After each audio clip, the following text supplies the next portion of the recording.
की शुरुआत होती है 1997 से।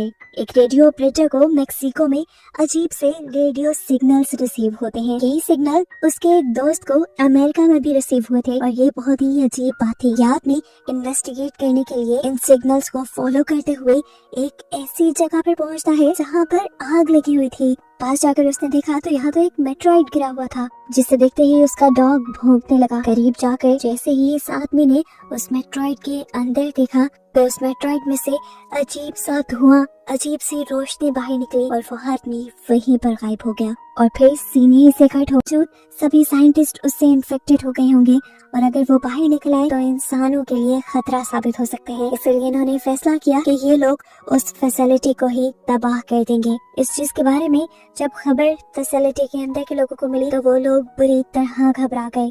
ये लोग समझ नहीं पा रहे थे कि अथॉरिटीज कैसे इतने बड़े बड़े साइंटिस्ट को मारने का फैसला ले सकते हैं। ये लोग दुनिया को बचाने का काम कर रहे थे। जूलियन और सभी लोगों ने फैसला किया कि वो खुद ही इस फैसिलिटी के अंदर से निकल जाएंगे, लेकिन तूफान के तेज होने की वजह से यहाँ से फ्लाइट को टेक ऑफ करना भी एक बेवकूफी था। ये लोग इस सील फैसिलिटी से अगर वैसे भी बाहर निकलते तो मौसम की शिद्दत की वजह से मारे जाते। किसी को समझ नहीं आ रही थी कि क्या किया जाए। तब जूलियन ने सबको मशवरा दिया कि हमें दुनिया को बचाने के लिए मर ही जाना चाहिए, लेकिन यहाँ पर एक दूसरा साइंटिस्ट अपने आप को कुर्बान करने को तैयार ही नहीं था। अभी वो लोग यही बात कर रहे थे कि जूलियन ने नोटिस किया कि कैमरास में से एलियन ऑब्जेक्ट के अंदर अब एलियन नजर नहीं आ रहा और यह उनके लिए खतरनाक साबित हो सकता था। जूलियन फौरन उस एलियन को ढूंढने के लिए गया और उसे एलियन मिल भी गया जो उससे छुप रहा था। जूलियन ने फौरन अपनी टॉर्च साइड पे रख दी, एलियन को ये दिखाने के लिए कि वो उसे नुकसान नहीं पहुंचाना चाहता। उसकी बात को समझते हुए एलियन भी उसके सामने आया और उसने जूलियन का चेहरा पकड़ लिया। वो अपनी टेलीकाइनेसिस पावर की मदद से जूलियन को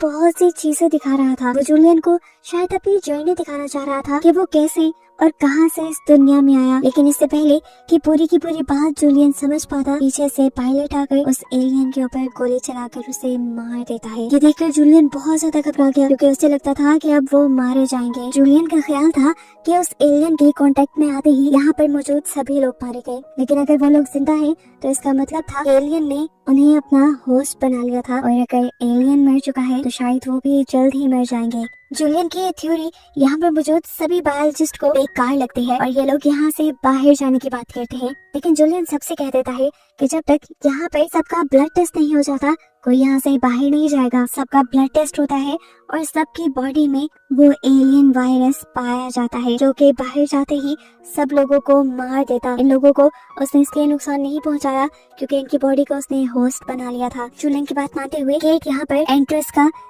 सारा कोड बदल देती है ताकि कोई भी यहाँ से बाहर न जा पाए। इधर देखने को मिला कि अब 18 मिनट के अंदर अंदर सोल्जर्स यहाँ इस जगह को ब्लास्ट करने ही वाले थे, जबकि यहाँ पर वो साइंटिस्ट अभी भी अपनी जान देने को तैयार नहीं था। वो उठा और उसने पायलट को अपने बातों में लगा लिया। यहाँ पर एक लड़ाई का माहौल क्रिएट किया और मौका देखते ही यहाँ के पिछले दरवाजों से भागने की कोशिश की। जैसे ही वो लोग फील्ड्स के पास से गुजरे तो उनके साथ वाले सभी पौधे मरने लगे। ये देखकर पायलट को एहसास हुआ कि वो भी एलियन की तरह अब टॉक्सिक हो चुका है और अगर वो बाहर गया तो ऐसे ही अपने इर्द गिर्द के इंसानों को मार देगा। वो इतना खुदगर्ज नहीं हो सकता था कि अपनी जान बचाने के लिए सबको खतरे में डाल दे, इसलिए उसने बाहर जाने का फैसला खत्म कर दिया।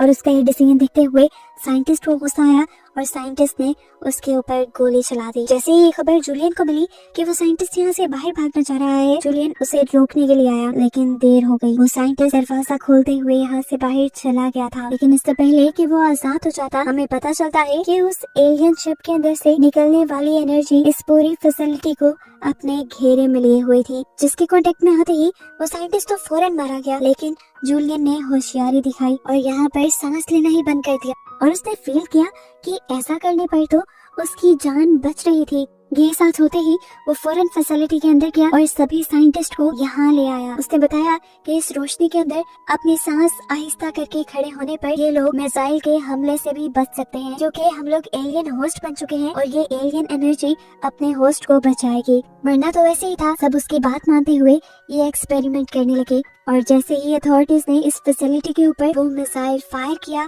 तो उससे पहले ही वो एलियन एनर्जी इन सब को लेकर आसमान में उड़ गई, जैसे वो एक स्पेसशिप बन गई हो। यानी साफ मतलब था कि उस एलियन एनर्जी ने इन सब की जान बचा ली और हो सकता है कि अब वो इन्हें अपने प्लैनेट पे ले जाए। और बस इसी स्पेसशिप को दिखाते हुए ही ये कहानी यहाँ खत्म हो जाए।